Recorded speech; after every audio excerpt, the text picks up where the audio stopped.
sinuses are inflamed, causing congested nose, headache, and facial pain.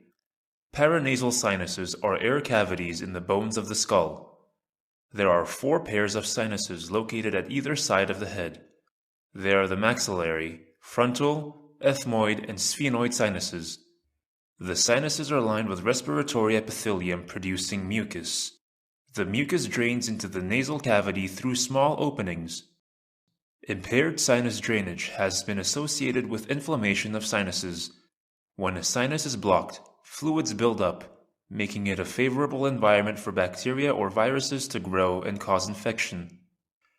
A typical sinusitis symptom is described as a dull pain or constant pressure commonly localized to the affected sinus.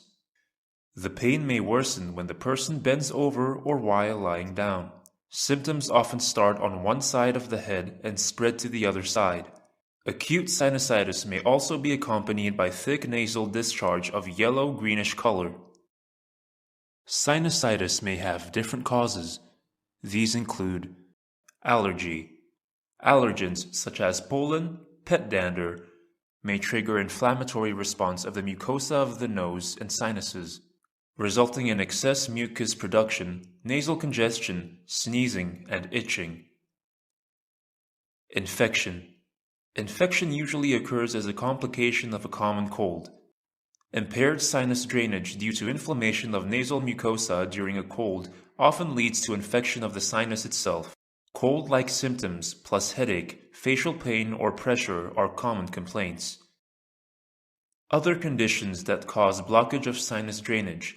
These include structural abnormalities such as deviated nasal septum, formation of nasal polyps. Treatments vary depending on the cause of sinusitis. For allergy, intranasal corticosteroids are commonly used. For viral infection, symptom relief medications such as nasal spray for irrigation and decongestion. Other conservative treatments for common colds such as rest and drinking plenty of fluid. For bacterial infection, antibiotics may be prescribed. For recurrent or chronic sinusitis due to structural abnormalities or nasal polyps, nasal surgery may be recommended to clear up the drainage canal.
ear. The middle ear is the cavity between the tympanic membrane, the eardrum, and the oval window of the inner ear.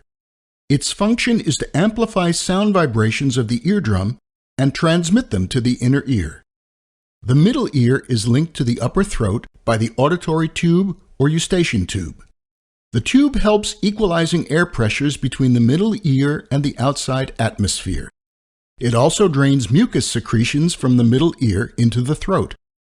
The eustachian tube is usually closed, opening only when the person is yawning, swallowing, or chewing.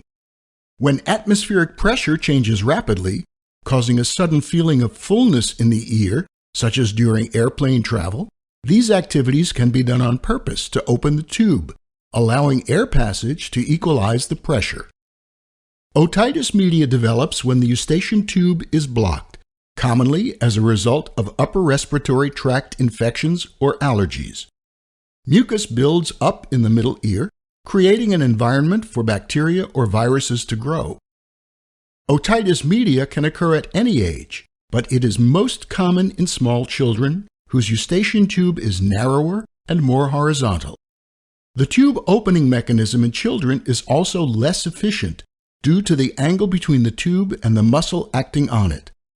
Children also have larger adenoids, the pads of lymphoid tissue located near the opening of eustachian tubes. Adenoid swelling may block the tube's opening.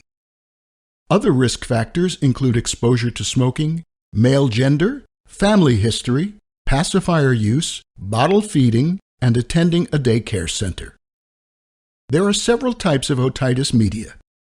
Acute otitis media is an infection that develops suddenly. Fluid and pus accumulate inside the ear. The tympanic membrane appears red and bulging. Patients typically experience fever and ear pain. In some cases, the eardrum may rupture and the ear may drain. Chronic suppurative otitis media is an infection that doesn't go away or occurs repeatedly. Tympanic membrane perforation and ear drainage are common features.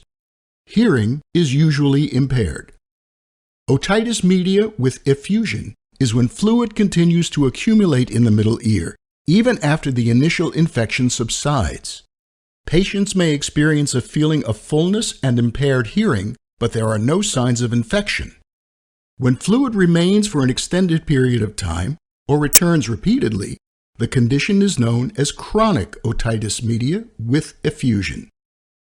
The primary complication of ear infections is eardrum rupture, which heals spontaneously in most cases without the need for surgical repair. Untreated recurrent or chronic infections may lead to hearing loss, speech and language development delay, and rarely, infection spread to surrounding tissues, including the brain. Treatment of acute otitis media includes pain medications and possibly antibiotics. Because the majority of ear infections resolve without antibiotic treatment, children with mild symptoms are usually observed for 48 hours before antibiotics are prescribed. For cases with prolonged effusion, a tiny tube may be placed in the eardrum to help drain the fluid. The tube usually falls out on its own after some time as the incision closes.